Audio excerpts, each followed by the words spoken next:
کچھ خواتین کسی فوتگی والے گھر میں جائیں تو واپس آ کر اس طرح تبصرہ کر رہی ہوتی ہیں کہ بیٹی نے تو نیا سوٹ ڈالا تھا، اسے تو دکھ ہی نہیں تھا۔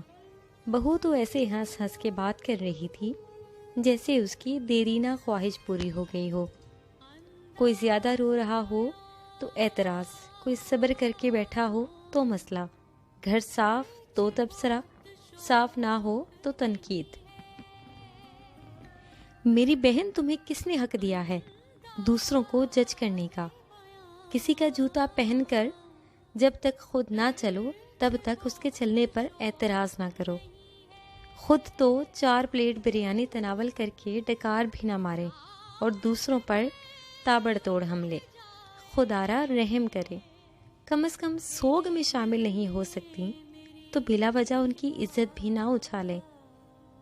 یہ وقت سب پر ہر گھر میں آنا ہے اور آتا ہے۔ ہمارے مرد حضرات بھی کچھ کم نہیں۔ 2 لفظ تعزیت کے تو ٹھیک طرح سے بولنے آتے نہیں اور سیاسی تھیٹر ایسے سجا کر بیٹھ جاتے ہیں کہ فوتگی پر نہیں الیکشن کمپین پر آئے ہوں۔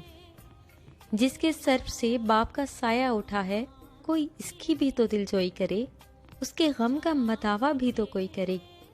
لیکن ہمیں کسی کے غم سے کیا، ہم تو رسم دکھاوا کے لیے آئے گئے ہیں۔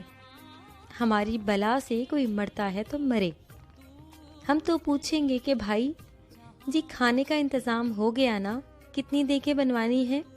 6 دیگیں تو کم ہے، برادری بھی ہے، محلے داری بھی ہے۔ وہ بیچارہ باپ کے سوگ کو بھول کر اس پریشانی میں لگ جاتا ہے کہ کہاں سے قرض پکڑوں، کیونکہ کھانا صحیح نہ بنایا تو باتیں ہوں گی۔ ساری زندگی باپ کا کھایا، مرنے پر روٹی بھی صحیح نہ دے سکا۔ ہمیں سوچنا ہوگا کون لوگ ہیں ہم؟ مسلمان تو دور، کیا ہم انسان بھی ہیں؟ جانوروں کا بھی کوئی مر جائے تو وہ ایسے دعوتیں نہیں اڑاتے، اور اشرف المخلوقات کا تاج پہن کر حیوانیت کی ساری حدیں عبور کر جانا کہاں کی انسانیت ہے؟ میں نے میت کے گھر میں ایسی آوازیں بھی سنی ہیں جو دیگ پر بانٹنے میں لگا ہوتا ہے۔ اسے کہا جاتا ہے ذرا پلیٹ میں 4 بوٹیاں زیادہ ڈال دینا، وہ داماد بھی آیا ہے تو اسے کھانا دینا ہے۔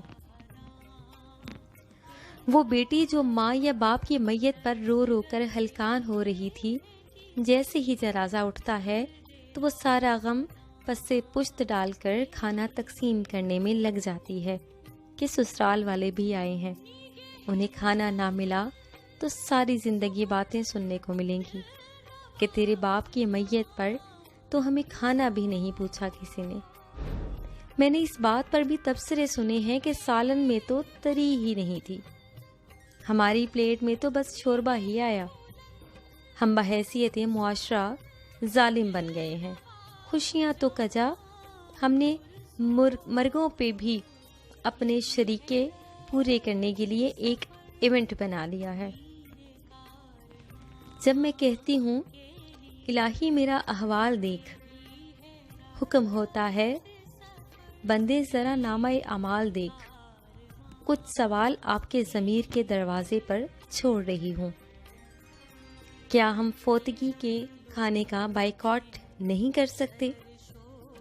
کیا ہم بھوک لگنے پر بازار سے کھانا نہیں کھا سکتے؟ کیا ہم گھر میں ایسا اصول نہیں بنا سکتے کہ خاندان میں کوئی کسی فوتگی پر نہیں کھائے گا؟ سوچئے گا ضرور۔